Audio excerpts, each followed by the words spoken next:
இன்றைக்கான கேள்வி என்னன்னா, இந்த செய்வினை, பில்லி, சூனியம், வாஸ்து, ஜோக்கியம் இவெல்லாம் உண்மையா இல்லையா அப்படின்னு கேட்ட கேள்விக்கு பதில் ரொம்ப அருமையானது. அதாவது வைக்கிறவன் அடுத்தவனுடைய மனசையே கண்ட்ரோல் பண்றான், அடுத்தவனுடைய சூழலையே கண்ட்ரோல் பண்றான், அடுத்தவனை ஒரு இடத்துல இருந்து இன்னொருத்துக்கு போக விடாம கண்ட்ரோல் பண்றான். அப்படிங்கிற அளவுக்கு வைக்கிறவனுக்கு ஒரு வலிமை இருக்கு அப்படின்னு இருந்தா அவன் எங்கேயோல போயிருக்கணும். எல்லாத்தையும் கண்ட்ரோல் பண்ணி, இல்ல தன்னை கண்ட்ரோல் பண்ணி, அப்படி ஒன்னும் அவன் முன்னேற மாதிரி தெரியல. ஒண்ணு. ரெண்டாவது சூப்பரா சொன்னா, இது கஷ்டப்படுத்துறதுக்கு மட்டுமே செய்வினேம்மா. இதே ஒருத்தன் சந்தோஷம், இப்ப ஒருத்தன் செய்வினேன்னு ஒண்ணு இருக்கு. ஏன்பா இவர்களை கஷ்டப்படுத்தலாம், இவர்களை துன்புறுத்தலாம், இவர்களை நோய்வாய்ப்பட வைக்கலாம் அப்படின்னு ஒரு செய்வினை இருக்கு அப்படின்னா அது 100% உண்மை என்றால், அதே செய்வினையில இன்னும் இருக்கும்ல, ஒருவனை ஆரோக்கியமாக வைக்கலாம், ஒருவனை சந்தோஷப்பட வைக்கலாம் அப்படின்னு. அப்ப ஹாஸ்பிட்டலே தேவையில்லையே. அவனை வச்சு ஒரு செய்வினையை பண்ணி விட்டோம்னா நோய் குணமாக போகுது. நோய் கொண்டு வர முடியும்னா நோய் குணப்படுத்தவும் முடியும்ல. ஒரு சாஸ்திரம்னா ரெண்டு சேர்ந்து தானே இருக்கும். ஒருத்தனுக்கு நோய் கொண்டு வர முடியும், ஒருவனை ஏன் கண்ட்ரோலுக்கு கொண்டு வர முடியும் அப்படின்னு நீங்க முடிவு பண்ணிட்டீங்க. அவர் வீட்டை விட்டே வெளியே போகாத அளவுக்கு அவளை நகர்த்தி வைக்க முடியும் அப்படின்னு நீங்க பிலீவ் பண்ணிட்டீங்கன்னா, அப்போ ஒருத்தனை எங்க வேணா வைக்கலாம், நகராம வைக்க முடியும்னா அப்ப அவன் நினைச்சதான் அங்க நடக்குது. அப்ப தான் நினைத்தபடி அடுத்த வழியில வைக்க முடியும் அப்படின்னு ஒரு ஃபீல் இருந்தா, அப்ப அவன் நினைத்தபடி அடுத்த நோய் கொண்டு வர முடியும்னா ஆரோக்கியத்தை கொண்டு வரலாம். ஏழைய பணக்காரன் ஆக்கினான், அதான் அவன் சூப்பரா கேட்ட, தன்னை பணக்காரன் ஆக்கிறான் அப்படின்னு. அடுத்தவனை உடுப்பான். உன் வீட்லயே ஒண்ணு செய்வீங்க பண்ணி நீ பணக்காரன் ஆயிரு, உன் வீட்லயே ஒண்ணு பண்ணி நோய் எல்லாம் தீத்துரு, டாக்டர் ஆயிரு அப்படின்னு அங்க ஒண்ணும் நடந்த மாதிரி தெரியல. அப்ப அதை வச்சே பார்க்கும்போது இது பெருசா நம்பி கஷ்டப்படணும். நம்ம விருப்பெருப்புல இருப்போம், நம்ம கர்மா அனுபவிக்கணும் இருக்கு. அந்த கர்மா விருப்பெருப்பு இல்லாம அனுபவிச்சிட்டோம்னா வேலை முடிஞ்சது. அப்படிதான் நம்ம எடுத்துக்கணும் அப்படிங்கிறது பதில். அதுதான் மோஸ்ட்லி இந்த செய்தியில எங்க வரும்னா சந்தோஷத்துல வரும். அதாவது சந்தோஷத்துல வராது, கஷ்டத்துல வரும். ரொம்ப கஷ்டப்பட்டா இந்த செய்தினை நான் வந்துடும். ரொம்ப கஷ்டப்பட்டா ஜோசியனை நோக்கி ஓடுவான். சந்தோஷத்துல எவனும் ஓட மாட்டான்.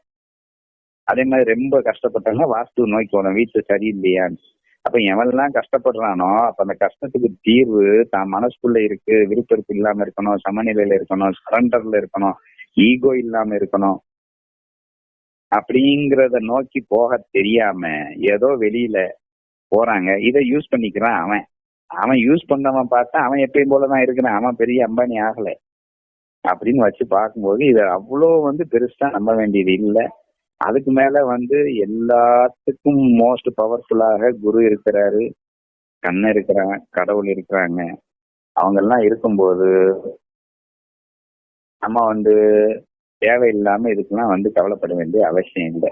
ஏன்னா மோஸ்ட் பவர்ஃபுல்லையே நம்ம சரண்டர் ஆயிட்டோம்னா இந்த கீழே இருக்கிற சின்ன சின்ன விஷயங்கள், இந்த சின்ன சின்ன வைப்ரேஷன் நம்மள என்ன பண்ண போகுது? அப்போ ஒண்ணு நம்புனா இந்த செய்தினை, இந்த ஜோசியத்தை நம்பாம டைரக்டா மோஸ்ட் பவர்ஃபுல்ல போய் சரண்டர் ஆயிரும். அது கன்ஃபார்ம்டா அவனு எல்லா பவரும் அவன்கிட்ட இருக்கு. அவன் தான் மொத்த உலகத்தையும் கட்டி ஆள்றான். அப்ப அவன்கிட்ட போய் சரண்டர் ஆயிட்டோம்னா அவனால முடியும் எல்லாம். அது பெஸ்ட் சாய்ஸ். அதை விட்டுட்டு இங்க இருக்கிற சின்ன சின்ன விஷயங்களை நம்பி போறது தப்பு. நம்புனா அதை நம்பிருங்க. மோஸ்ட் பவர்ஃபுல்ல நம்மள எல்லாம் நம்ம மனசுலதான் இருக்குன்னா, மனசுல ஈகோ விருப்பெருப்பு இல்லாம எடுத்துட்டு கடந்து செல்ல வேண்டினா அது நம்மை பண்படுத்த வந்திருக்கு, நம்மை மோல்டு செய்ய வந்திருக்கு அப்படின்னு அதை பயன்படுத்தி அதை மண்படுத்தி அந்த இடத்துலயும் நான் என்னால எப்படி சுகமா இருக்க முடியும்னு அப்படின்னு நிரூபிச்சு காட்டிட்டோம்னா இந்த வைப்ரேஷனுக்கு முன்னாடி அது நெகட்டிவ் வைப்ரேஷன் எல்லாம் காலி ஆயிரும். பிளஸ் அடுத்த ஸ்டெப் ஆட்டோமேட்டிக்கா நம்ம என்ன பண்ணோமோ அதுதான் நமக்கு வரும். அடுத்தவனால நமக்கு எதுவுமே பண்ண முடியாதுன்னு ஒரு கான்செப்ட் ஏற்கனவே லா ஆஃப் கர்மால எடுத்திருக்கோம். ஸோ அதான் அவளும் சொன்னா, கர்மா தான் இது மெயின் ரீசன். அப்ப ஏற்கனவே நான் பண்ணியது நான் அனுபவிக்கணும்னு அனுபவிச்சுட்டு இருப்பேன். நான் அனுபவிச்சு சந்தோஷமா அனுபவிச்சு முடிச்சிட்டேன்னா எனக்கு அந்த கர்மா இல்லைன்னா அடுத்த செகண்ட் ஒண்ணு அந்த நெகட்டிவிட்டி போயிடும், இல்லை நான் அந்த இடத்துல இருக்க மாட்டேன். என்ன வேணா பண்ணிக்கணும், அது நேச்சர் பண்ணிக்கணும். அதனால தேவையில்லாம நம்ம கர்மாவை சந்தோஷமா அனுபவிக்கணும். கர்மாவே வராம போகணும்னா சரண்டர் ஈகோ இல்லாம இருந்துட்டோம்னா கர்மாவே வராது. சரண்டர் ஈகோ இல்லாம இருந்துச்சுன்னா எவ்வளவு பெரிய சூழலும் கஷ்டமா தெரியாது, எல்லாம் சந்தோஷமா போயிடும். அப்படிங்கிற இந்த நாலேஜை நோக்கி போயிட்டோம்னா இது பெர்மனன்ட் சொல்யூஷன். அப்படி விட்டு ஜோசியனை போறேன், வாஸ்துவுக்கு போறேன், டில்லி சூனியம் போறேன் அப்படின்னு சொல்லிட்டு நீங்க வந்து போனீங்கன்னா அதை வந்து தேவையில்லாத மற்ற பிரச்சனையை கொண்டு வந்து அது உண்மை இருக்கா இல்லையா, அது வைக்கிறவனுக்கு ஒரு திறமை வேணும். அதை வைக்கிறதுக்கு மிகப்பெரிய ஒரு தபஸ் எல்லாம் பண்ணிருக்கணும். எல்லாம் போலி. அந்த உண்மையானவனை கண்டுபிடிக்கிறதே பெருசு. அந்த உண்மையிலே நம்ம கர்மா இல்லைன்னா அதுவும் வேலைக்காகாது. அதனால வந்து அதுக்கு அவ்வளவு முக்கியத்துவம் தர வேண்டாம். மன கஷ்டத்துக்கு அவனுக்கு சரியான நாலேஜ் எடுக்கணும். உடல் கஷ்டம் பண்ணிட்டானா அதுக்கு உண்டான சரியான எக்ஸசைஸ், டயட்டு பக்காவா பண்ணோம்னா ஆட்டோமேட்டிக்கா சரியா போயிடும். ஸோ இதுதான் என்னுடைய பதில். புரிஞ்சதா? அதான் நினைச்சேன், படத்துல டிவில எல்லாம் காட்டுறான்னா நம்ம இங்க என்ன பிலீவ் பண்ணிட்டு இருக்கோமோ அதை தான் அங்க காட்டுறான். நீங்க டிவி வேணா அந்த பெருசு இல்லை, எங்க சொசைட்டில ஒரு புரளி ஓடுதுன்னா அந்த புரளியே அங்க எடுத்து காட்டுவான்.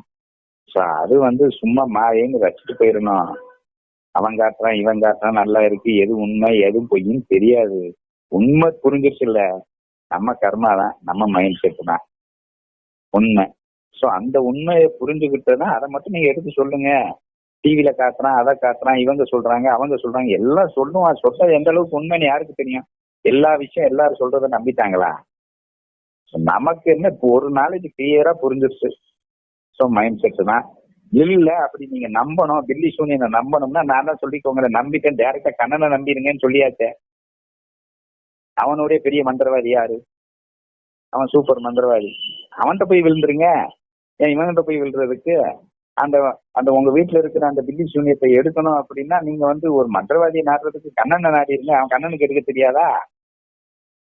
சோ அதனாலதான் நீங்க நம்பணும்னா நேரத்தை கண்ணனை நம்பிடுங்க. இல்லைன்னா நம்ம மைண்ட் செட்டை வச்சுக்கிட்டு நம்ம ரிலாக்ஸா நம்ம விருப்பம் இல்லாம இருந்தோம்னா எந்த கஷ்டமும் கஷ்டமா தெரியாது. புரியுதுங்களா?